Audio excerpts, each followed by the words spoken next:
आज हम लोग एनसीईआरटी का जो एक्सरसाइज नंबर है 1.25 इसको देखने वाले हैं। ठीक है, देखते हैं जरा सा क्या कहता है क्वेश्चन, उसको अच्छे तरीके से समझते हैं। इसमें एक मिल्कन्स ऑयल ड्रॉप एक्सपेरिमेंट का बात किया है, उसमें होता क्या है उसको समझ लेते हैं थोड़ा सा। जैसे कि एक यहाँ पर क्या किया है कि एक ड्रॉप है, ठीक है, एक ऑयल का एक क्या है ड्रॉप है। इस ड्रॉप पर बोल रहा है क्या कि 12 एक्सेस इलेक्ट्रॉन है।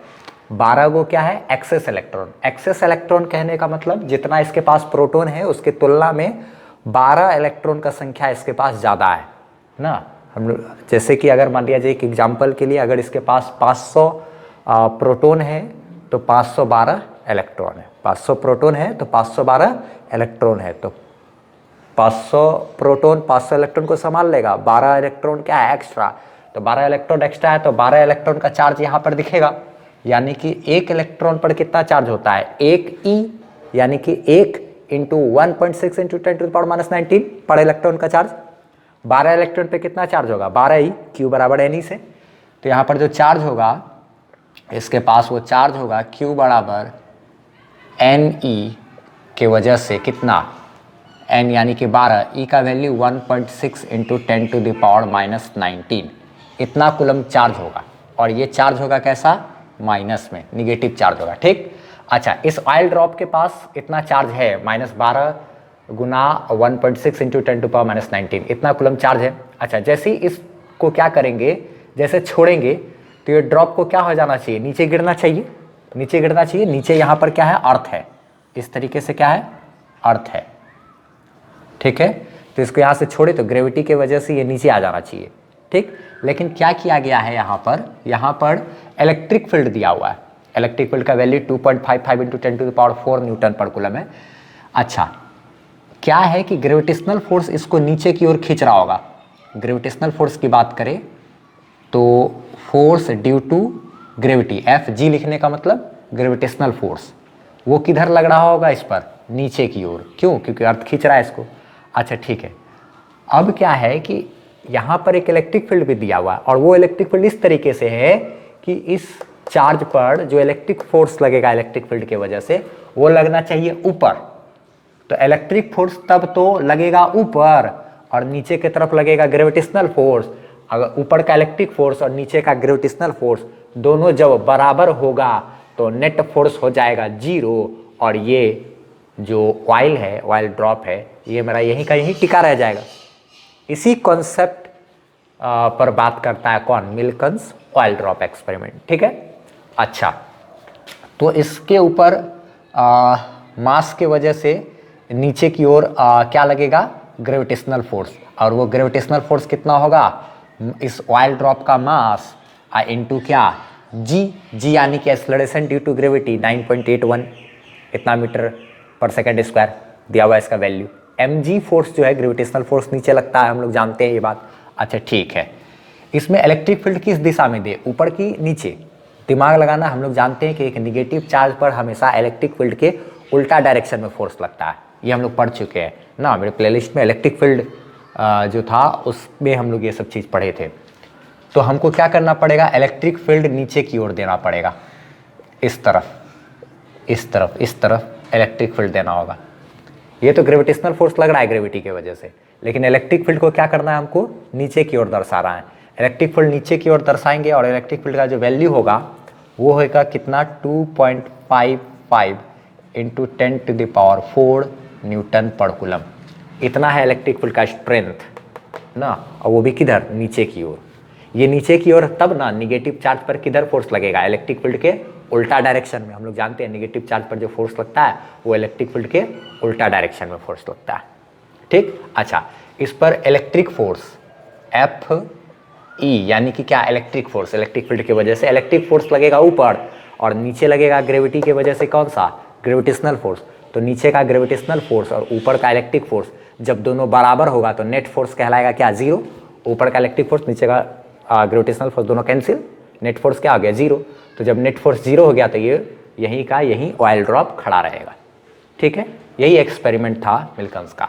अब हम लोग एक चीज़ देखते हैं, हम लोग को क्या बोल रहा है क्वेश्चन में कि इस ऑयल ड्रॉप का आप रेडियस बताओ। तो इसमें क्या चीज़ है, एक चीज़ और दिया हुआ है कि डेंसिटी डेंसिटी हमको दिया हुआ है इस ऑयल ड्रॉप का, ठीक है। तो हम एक काम करते हैं, डेंसिटी दिया हुआ है, अच्छा एक काम करते हैं, अगर हम लोग को मास मिल जाए, डेंसिटी दिया हुआ है, मास अगर हम लोग कैलकुलेट कर ले तो हम लोग पता है हम लोगों को डेंसिटी बराबर होता है मास बाय वॉल्यूम, डेंसिटी बराबर मास बाय वॉल्यूम। तो यहाँ से वॉल्यूम बराबर क्या हो जाएगा, मास बाय डेंसिटी, और फिर वॉल्यूम से हम लोग रेडियस इसका कैलकुलेट कर लेंगे, क्योंकि वॉल्यूम का फॉर्मूला हमको पता है 4/3 पायर क्यूब। खैर ठीक है, दिमाग लगाते हैं पहले जरा सा। ऊपर की ओर इलेक्ट्रिक फोर्स और नीचे की ओर जो क्या ग्रेविटेशनल फोर्स, दोनों को पहले बराबर करते हैं, इक्वल कर देते हैं, और हम लोग मास कैलकुलेट कर लेते हैं। देखा जाए जरा सा, पहले इलेक्ट्रिक फोर्स निकालो कितना होगा।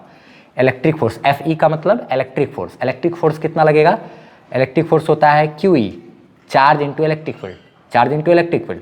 चार्ज का वैल्यू कितना है, इतना ना, मैग्नीट्यूड रखना है हमको, 12 गुना 1.6 इंटू 10 टू द पावर क्या -19, ये हो गया चार्ज, इंटू क्या करना है, इलेक्ट्रिक फील्ड कितना है 2.55 इंटू 10 टू द पावर क्या 4। अच्छा ठीक है, इसको जब सॉल्व करेंगे तो इतना गुना इतना गुना इतना, इन तीनों को मल्टीप्लाई करेंगे तो मल्टीप्लाई करके ये मेरा आंसर आ जाता है 48.96। इतना गुना इतना गुना इतना कर लिए तो इतना आया। अच्छा ठीक है, अब 10 टू द पावर देखा जाए, ये 10 इंटू 10 बेस सेम है तो पावर जुड़ जाएगा, -19 में 4 जोड़ेंगे तो -19 में 4 जोड़ दिए तो ये हो गया 48.96 इंटू 10 टू द पावर, ये कितना हो जाएगा -15, इतना न्यूटन। फोर्स मेरा कितना आया, इलेक्ट्रिक फोर्स इतना आ गया, इलेक्ट्रिक फोर्स इतना आया। अब हम लोग सेम टू सेम क्या करेंगे, ग्रेविटेशनल फोर्स निकालेंगे और दोनों को क्या करेंगे बराबर ना। ग्रेविटेशनल फोर्स जो होता है ये मेरा, यही जो इलेक्ट्रिक फोर्स है, यही इलेक्ट्रिक फोर्स मेरा किसके बराबर होगा, इस ग्रेविटेशनल फोर्स यानी कि mg के बराबर, मास इस ड्रॉप का इंटू जी यानी कि क्या 9.8 ना। तो अब वहाँ से हम लोग उसको भी सॉल्व कर लेंगे ना। अच्छा ठीक है, देखा जाए कैसे निकालेंगे, वो भी चीज़ दिमाग लगा लेते हैं। मिल्कन ड्रॉप ऑयल ड्रॉप एक्सपेरिमेंट के अकॉर्डिंग हम लोग लिख सकते हैं इलेक्ट्रिक फोर्स बराबर क्या, कौन सा, ग्रेविटेशनल फोर्स। तो इलेक्ट्रिक फोर्स का जो वैल्यू है वो तो मेरा कितना है, इतना आ गया ना, या इसको इस तरफ कर लो ज़्यादा अच्छा रहेगा। ग्रेविटेशनल फोर्स बराबर क्या, इलेक्ट्रिक फोर्स, तो ग्रेविटेशनल फोर्स है मेरा क्या mg, अब बराबर इलेक्ट्रिक फोर्स की बात करें तो ये हो गया 48.96 इंटू 10 टू द पावर -15। अच्छा, मास हमको पता नहीं है, g का वैल्यू कितना होता है 9.81, इतना मीटर पर सेकेंड स्क्वायर। तो 48.96 इंटू 10 टू द पावर क्या -15, ऐसे छोड़ दिए, इसको डिवाइड में लेकर के जाएंगे तो m बराबर क्या हो गया 48.96 divided by 9.81 into 10 to the power क्या -15। अच्छा ठीक है, अब देखा जाए मास की बात करें तो इतना डिवाइडेड बाय इतना कैलकुलेटर से करेंगे तो ये आ जाएगा मेरा कितना आएगा, मेरा आएगा 4.9908 इंटू 10 टू द पावर क्या -15। ये 4.9908 इंटू 10 टू द पावर क्या -15, इतना हो जाएगा मेरा क्या मास, इतना kg। ठीक है, मास हो गया। अब एक चीज़ हम लोग जानते हैं, एक बात नाउ क्या जानते हैं कि डेंसिटी बराबर होता है मास बाय क्या वॉल्यूम। ठीक है, यहाँ से एक चीज़ देखा जाए तो हम लोग वॉल्यूम बराबर क्या लिख सकते हैं, देयरफॉर वॉल्यूम बराबर क्या लिख सकते हैं, मास और डिवाइडेड बाय क्या ये डेंसिटी। ये वॉल्यूम को इधर कर लेंगे, डेंसिटी को इधर लेकर के चले आएंगे ना। जो एडिशनल बना रहे हो एक्सरसाइज, इसका मतलब उसका बेस उस तो अच्छा ही होगा, तो उम्मीद करते हैं, मगर क्या करें फिर भी हम बताएंगे इसी तरीके से कि सबको समझ में आ जाए ना। तो वॉल्यूम इधर है और इधर है मास, इधर है क्या डेंसिटी। वॉल्यूम की बात करें तो ये क्या है, ऑयल ड्रॉप जो है, इस ऑयल ड्रॉप का यानी ये तो गोला है, गोल है, स्फीयर के जैसा है, तो इसका हमको रेडियस कैलकुलेट करना है। तो वॉल्यूम का फॉर्मूला हमको पता है 4/3 पाई इंटू क्या रेडियस का क्यूब, 4/3 पायर क्यूब। ये आर मेरा क्या होगा, रेडियस, रेडियस होगा किसका, इसका ना। ये आर मेरा क्या है, रेडियस है। अच्छा ठीक है, ये समझ गए। अब एक बात, ये मास जो है, इस मास की बात करें अगर तो मास का वैल्यू अभी अभी निकाले हम लोग 4.9908 इंटू 10 टू द पावर क्या -15। अच्छा, डिवाइडेड बाय डेंसिटी की बात करें तो डेंसिटी है कितना 1.26। अरे इसमें बहुत खास बात ध्यान रखना है, एक चीज़ और हम सिखा रहे हैं यहाँ पर। यूनिट्स एंड मेजरमेंट चैप्टर में सबका पढ़ा हुआ रहता है। क्या पढ़ा हुआ रहता है कि अगर ये क्या दिया हुआ है, ये ना इतना ग्राम पर सेंटीमीटर क्यूब दिया हुआ है, इतना ग्राम पर सेंटीमीटर क्यूब दिया हुआ है, ठीक है। तो चूंकि ये ग्राम पर सेंटीमीटर क्यूब में दिया हुआ है तो हमको ग्राम पर सेंटीमीटर क्यूब, ये तो मेरा सीजीएस यूनिट हो गया। सीजीएस यूनिट में काम नहीं करना है हम लोगों को किस में काम करना है, एसआई यूनिट में। हाँ, एक शॉर्टकट ट्रिक है, उसको ध्यान रखना है कि कभी भी ग्राम पर सेंटीमीटर क्यूब रहे ना, तो ग्राम पर सेंटीमीटर क्यूब को अगर हम लोग केजी पर मीटर क्यूब में बदलना चाहते हैं, ग्राम पर सेंटीमीटर क्यूब को केजी पर मीटर क्यूब में कन्वर्ट करना चाहते हैं, तो इसको 10⁻³ से मल्टीप्लाई करना पड़ेगा, 10⁻³ से। जैसे कि एक्सेलरेशन के बारे में सबको मालूम है, या फिर किसी और भी चीज़ के बारे में कि किलोमीटर प्रति घंटा है, अगर जैसे कि 72 किलोमीटर पर आवर है, 72 किलोमीटर पर आवर है, अगर इसको मीटर पर सेकंड में कन्वर्ट करना है तो क्या करना पड़ता है, 5/18 से मल्टीप्लाई करते हैं। किलोमीटर प्रति घंटा को अगर हम लोग क्या करें, 5/18 से मल्टीप्लाई कर दे तो ये मीटर पर सेकंड में कन्वर्ट हो जाएगा। 5/18 से मल्टीप्लाई करने से किलोमीटर पर आवर मेरा मीटर पर सेकंड में कन्वर्ट हो जाता है। सेम उसी तरीके से यहाँ पर ये जो ग्राम पर सेंटीमीटर क्यूब है ना, तो इसमें ध्यान रखना है कि इसको अगर हम लोग 10⁻³ से मल्टीप्लाई करेंगे तो ये केजी पर क्या बोलते हैं, केजी पर मीटर क्यूब में कन्वर्ट हो जाएगा, ठीक है। और कैसे इसका कन्वर्जन हुआ, अगर इसको देखना हो तो वीडियो के लास्ट में हम रुक करके 2 मिनट इस चीज़ को बता देंगे, ठीक है। तो देखते हैं ज़रा से, इसको ध्यान रखना है कि इसको हमको क्या करना है, अगर केजी पर मीटर क्यूब में कन्वर्ट करना है तो हमको 10⁻³ से मल्टीप्लाई करना पड़ेगा, इसको ध्यान रखना है, ठीक है। ये याद भी रखना है, आगे भी फ्यूचर में काम देगा क्या। तो यहाँ पर हम इसको क्या कर रहे हैं, इतना ग्राम पर सेंटीमीटर क्यूब था ना, तो इस डेंसिटी को हम लोग जो था ग्राम पर सेंटीमीटर क्यूब, इसको हम लोग 10⁻³ से मल्टीप्लाई कर देते हैं। समझ रहे हैं हम 10⁻³ से क्यों मल्टीप्लाई किए, ताकि मेरा इतना जो है ग्राम पर सेंटीमीटर क्यूब ये मेरा किस में कन्वर्ट हो जाए, केजी पर मीटर क्यूब में कन्वर्ट हो जाए, जो कि एक एसआई यूनिट है, जो कि एक क्या है, एसआई यूनिट। अभी हम सिखा देंगे लास्ट में कि कैसे कन्वर्जन हुआ, ठीक है, सिखा देंगे। खैर ठीक है, तो अब ये चीज़ है। अब उसके बाद आगे हम लोगों को सॉल्व करना है अगर, तो कैसे कैसे सॉल्व करेंगे, तो 4 तो ठीक है, बाय 3 ठीक है। पाई का वैल्यू कितना होता है 3.14 इंटू यहाँ रेडियस का क्या करना है क्यूब, अच्छा ठीक है। यहाँ पर इतना डिवाइडेड बाय इतना करना होगा हम लोगों को, 4.9908 डिवाइडेड बाय 1.26। तो जब इन दोनों को डिवाइड करेंगे तो ये डिवाइड करके आएगा मेरा 3.9609, इतना डिवाइडेड बाय इतना मेरा इतना हो गया, अच्छा इंटू 10⁻, ये क्या है -15 है ना, ये इतना डिवाइडेड बाय इतना, ये डिवाइड में है, तो डिवाइड में जब भी रहता है बेस सेम रहता है तो पावर क्या हो जाता है, घट जाता है। तो -15 में 3 क्या हो जाएगा, घट जाएगा ना, ये क्या हो गया -18, ठीक है।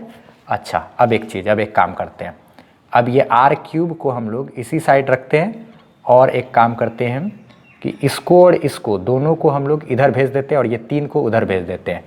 तो 3 मेरा मल्टीप्लाई हो जाएगा 3.9609, अच्छा ठीक है। उसके बाद क्या होगा, ये 3 नीचे से ऊपर चल के इससे मल्टीप्लाई हो गया, 4 और ये दोनों यहाँ आ जाएगा, 4 इधर आ गया, इंटू में 3.14 भी आ गया। अच्छा ये r³ इधर ही बचा, इधर तो मेरा -15 और -3 मिल करके क्या हो गया है 10⁻−18 हो गया ना, ये इतना हो गया, ठीक। अब हम लोग इसके बाद आगे बढ़ते हैं। अब हमको इसको क्या करना है, सॉल्व कर देना है, ठीक। तो थोड़ा सा हम इधर मिटा करके जगह बनाते हैं, फिर यहाँ से आगे कैलकुलेशन लेकर जाते हैं। हाँ अब ये जो है r³ बराबर इतना था ना, तो 3 को जैसे ही इससे मल्टीप्लाई किए तो ये मल्टीप्लाई करके मेरा आ गया 11.8827, इन दोनों को मल्टीप्लाई किया, और नीचे में इन दोनों को जब मल्टीप्लाई किए तो ये मल्टीप्लाई होकर के इतना आ गया, ठीक है। सारा डाटा रखे हुए हम ताकि समय बचा सके, इतना को इतना से मल्टीप्लाई कर लिए, इतना को इतना से मल्टीप्लाई कर लिए, इसको भी वैल्यू वहाँ रख दिए, ऊपर वाला के भी वैल्यू वहाँ पे रख दिए, ठीक। अच्छा अब इतना को डिवाइड करेंगे इतना से, तो ये जो है मेरा क्या r³, इतना को जैसे ही इससे डिवाइड करेंगे तो ये मेरा डिवाइड होकर के आ जाएगा 0.946 इंटू 10⁻⁻18, 18, ठीक है। अब हमको यहाँ पर साइंटिफिक कैलकुलेटर फ़ोन में ज़रूर होना चाहिए, ठीक है, तभी ये सब काम कर पाएंगे। तो यहाँ R है, R बराबर ये क्या करना पड़ेगा, cubic root under 0.946 into 10 to the power क्या -18। अच्छा, और यहाँ पर हमको क्या होगा, ये क्यूबिक ना, ये पावर 1/3 हो जाता है, वही चीज़ें ये क्यूबिक रूट हो जाएगा ना। अच्छा ठीक है, तो क्यूबिक रूट है, साइंटिफिक कैलकुलेटर में सॉल्व करने का ये तरीका बताता है कैसे होता है सॉल्व, तुरंत उसमें दे देता है सॉल्व करके, हम उसी से सॉल्व करते हैं, ठीक है। तो ये 0.946 एग्जाम में तो रहेगा नहीं, खैर इतना है, इसको 0.946 को ऐसे ही रहने देते हैं। ये हो जाएगा 10 to the power -6 into 10 to the power -6 into 10 to the power क्या -6 ना, बेस सेम है तो पावर सब जुड़ जाएगा, 6 6 12 6 18 ना, तो 3 गो रहता है तो एक ठो को बाहर खींच लेते हैं हम लोग। क्यूबिक रूट में तो ऐसे ही चलता है ना, तो 10 टू द पावर क्या करेंगे, -6 को बाहर खींच लिए, cubic root under cubic root के अंदर क्या बच गया 0.946। इसका जब क्यूबिक रूट करोगे आप ना, साइंटिफिक कैलकुलेटर में करने का तरीका दिया हुआ है। अच्छा, तो R बराबर ये हो जाएगा 10 टू द पावर -6 इंटू इसका जब क्यूबिक रूट करोगे आप तो वो वैल्यू आ जाता है 0.981, ये वैल्यू आ गया 0.981। तो यहाँ से R बराबर जो है 0.981 इंटू 10 टू द पावर -6, ये भी आंसर हो गया, लेकिन जितना जैसा NCERT में आंसर दिया है हम वहाँ तक आंसर को पहुँचा देते हैं, वहाँ तक आंसर को पहुँचा देते हैं। 10 टू पावर यहाँ पे -4 रखा हुआ, ठीक है, तो उसी के अकॉर्डिंग हम लोग काम करेंगे, और मिली में कन्वर्ट कर दिया है, तो खैर ठीक है, कोई बात नहीं, हम लोग भी उसी तरीके से दिमाग लगाते हैं ज़रा सा। तो ये क्या है 0.981 इंटू 10 टू द पावर -6 है ना, ये उतना ही है ना। अच्छा, इसमें आगे काम करते हैं, एक काम करते हैं 10 से ज़रा ऊपर नीचे गुना भाग करेंगे अगर, तो ये एक पॉइंट इधर से इधर खिसक जाएगा, ठीक है। तो ये 10 को यहाँ पर लेकर के आते हैं, इससे मल्टीप्लाई करते हैं। अच्छा, ये ऊपर नीचे अपने मन से 10 से कर दिए ताकि हम लोग क्या कर सके, जैसा बुक में आंसर है उसी जैसा मिला सके। तो अच्छा, यहाँ पे एक पॉइंट जो है, इस पॉइंट को तो उड़ा सकते हैं, 1 2 3। अच्छा, ये जीरो मेरा क्या हो जाएगा, कट जाएगा। अब ये 100 है तो 2 अंक के बाद यहाँ 0 रख सकते हैं, यानी कि 9.81 9.81। अच्छा, इस तरीके से लिख लिए इसको, 2 0 है तो 2 अंक के बाद यहाँ दशमलव रखे। अच्छा, इंटू 10 टू द पावर क्या है -6, और ये 10 टू द पावर कुछ नहीं तो 1 है ना, ये नीचे से ऊपर चला जाएगा तो ये हो जाएगा 10 टू द पावर क्या -1। अच्छा ठीक है, इतना अभी मीटर चल रहा है। R बराबर देखा जाए तो ये 9.81 इंटू 10 टू द पावर ये क्या हो जाएगा -7 होगा, बेस सेम है तो पावर जुटेगा, तो -6 में क्या कहते हैं -1 जोड़ेंगे तो -7 हो गया। इतना क्या है मीटर, NCERT का आंसर हम उड़ा देते हैं, 9.81 है इंटू ये मिली में लिखा हुआ है, तो 10 to the power -4 into 10 to the power क्या -3 इंटू मीटर लिख सकते हैं, बेस सेम है, पावर जोड़ेंगे तो -4 में -3 जोड़ेंगे तो -7 हो जाएगा ना। तो R बराबर क्या हो जाएगा 9.81 इंटू 10 टू द पावर -4, और जानते हैं हम लोग 10 टू द पावर -3 को मिली बोला आता है, ये हो गया क्या मिली मीटर, ये हो गया मेरा क्या एग्जैक्ट, एकदम परफेक्ट आंसर है। किसी भी कैलकुलेशन को चाहो तो आप कैलकुलेटर के तर्ज पर नाप सकते हो, ठीक है। अब हम लोग का सॉल्यूशन तो यहाँ पर हो गया, जिसका काम हो गया, ठीक है। और जिसको क्या कहते हैं, मतलब ये डेंसिटी को समझना है कि हम कैसे उसको ग्राम पर सेंटीमीटर क्यूब से केजी पर मीटर क्यूब में कन्वर्ट किए, तो उसको थोड़ा सा देख सकते हो आप लोग, ठीक है।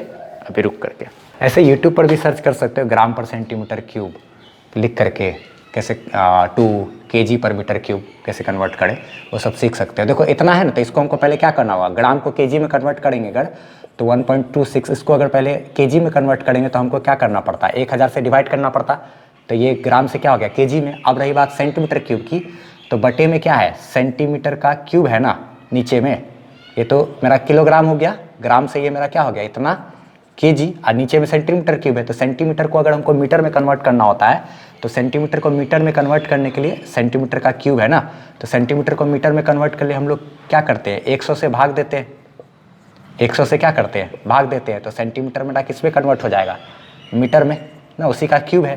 तो अब इसको ऐसे करके क्यूब कर देंगे तो ये मेरा कितना हो जाएगा 1.26 डिवाइडेड बाय ये क्या हो गया 10 to the power 3 divided by 1/100 का मतलब 10 to the power -2 to the power 3, तो ये चीज़ हो गया क्या 1.26 डिवाइडेड बाय 10⁻³ और ये पावर पे पावर रहता है तो मल्टीप्लाई हो जाता है 10⁻⁻6।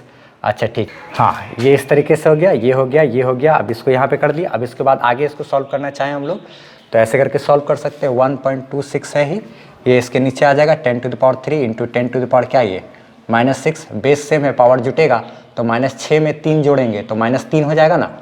1.26 डिवाइडेड बाय ये इतना करेंगे तो 10⁻, क्या ये -3। अब पावर नीचे से ऊपर जाता है तो 1.26 पावर क्या हो जाता है, प्लस में हो जाता है। इतना ये केजी में भी कन्वर्ट हो गया और ये मेरा सेंटीमीटर से मीटर क्यूब में भी कन्वर्ट हो गया। तो हम लोग को क्या करना पड़ा, आखिर उसी को खाली 10⁻³ से मल्टीप्लाई करना पड़ा। बस इसको ये इतना सा ध्यान रखना है। तो ग्राम पर सेंटीमीटर क्यूब को हम लोग चाहें तो मीटर पर केजी पर मीटर क्यूब में अगर कन्वर्ट करना हो तो फटाफट से खाली उसी ग्राम सेंटीमीटर क्यूब को खाली क्या करना होगा 10⁻³ से मल्टीप्लाई करेंगे, मेरा कहानी हो जाएगा।